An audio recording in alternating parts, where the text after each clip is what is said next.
55 साल की उम्र में जो नाच देख रहे हैं उनके बच्चे बलात्कारी होंगे, क्योंकि उनकी मानसिकता में कोई भय ही नहीं रहेगा।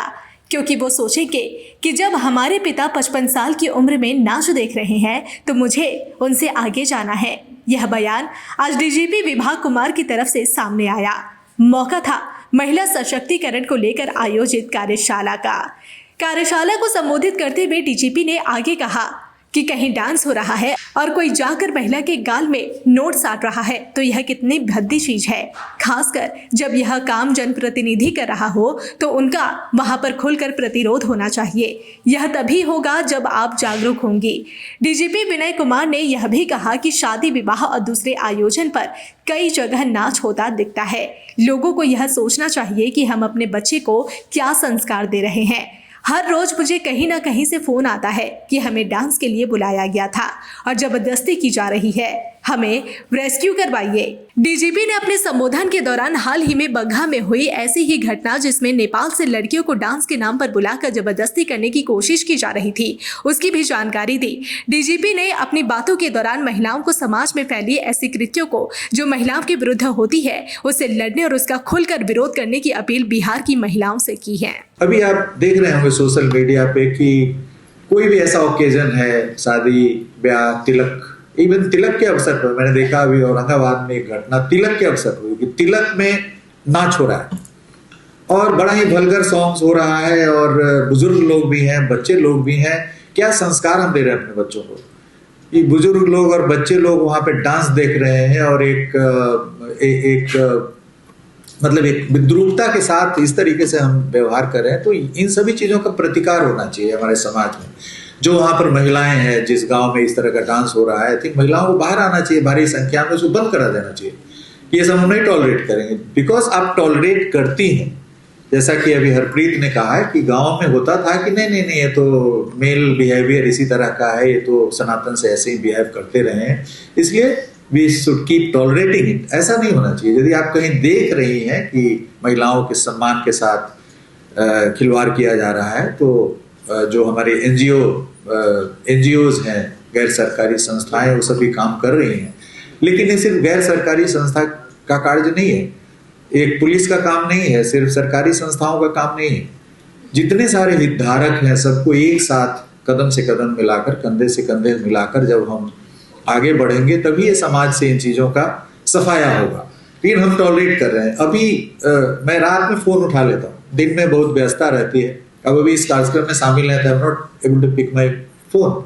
लेकिन जब शाम में घर जाते हैं 8 बजे, उसके बाद से 8 से 12-1 बजे तक थोड़ा लेट से होते हैं तो फोन उठा लेते हैं। हर रोज कहीं ना कहीं से फोन आता है कि सर हमें डांस के लिए बुलाया गया था, now they are not living मी।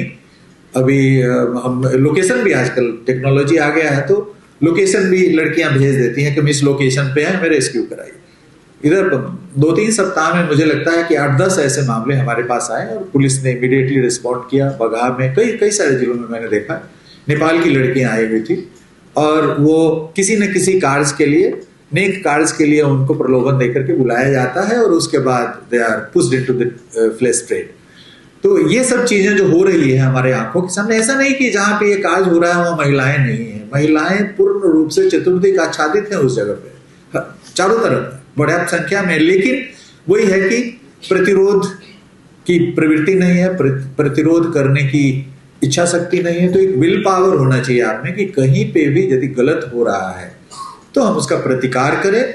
और प्रतिकार का मतलब ये नहीं कि हम कोई उन पे हिंसा करें, बल्कि एक साइलेंट तरीके से शांति अपनाते हुए हम उसका पीसफुल प्रोटेस्ट करें, शांतिपूर्ण प्रतिरोध करें। तो ये होना चाहिए समाज के अंदर कहीं पे भी यदि हम कुछ देखते हैं तो।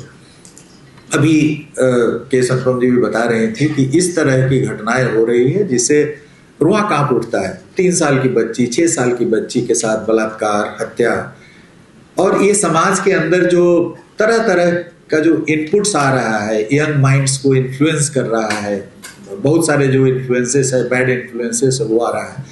तो पेरेंटिंग एक बड़ा मुश्किल कार्य है। एज पेरेंट्स आपको एकदम अहरनिश ध्यान रखना है अपने बच्चों पे कि हमारा बच्चा किस दिशा में प्रवृत्त हो रहा है, किस दिशा में बढ़ रहा है, आगे बढ़ रहा है। ठीक है, एक हाथ में मोबाइल आ गया है, मोबाइल के अंदर हर चीज़ है, गलत चीज़ें हैं, अच्छी चीज़ें हैं, हर तरह की चीज़ें हैं। तो बच्चों का मोबाइल से का एक्सेस होना चाहिए, पहुंच होनी चाहिए बच्चों की, लेकिन उसको एक लिमिटेड एक्सेस होना चाहिए। यदि उसको कुछ पढ़ना है, माता पिता यदि सामने में बैठे हुए हैं, ठीक है, मोबाइल का यूज़ करें, लेकिन अब मोबाइल हम बच्चों को दे दिए। अब वो पोर्नोग्राफिक लिटरेचर और ये सब करके, वो एक छोटा सा बच्चा है, वो अपने दिमाग को पूरी तरीके से विषाक्त कर रहा है। तो इन सभी चीज़ों पे हमें पेरेंट्स को देखना पड़ेगा कि जो हमारे बच्चे का सोशलाइजेशन हो रहा है, समाजीकरण हो रहा है राइट सिंस द बिगिनिंग, वो उच्च कोटि का हो, गुणवत्तापूर्ण हो। हम व्यस्त हैं, हम अपने कार्ड्स पे लगे हुए हैं, लेकिन बच्चों के साथ हम जरूर एक क्वालिटी टाइम स्पेंड करें, उनको गाइड करें, उनको समझाएं, ताकि वो गलत रास्ते पे ना जाए।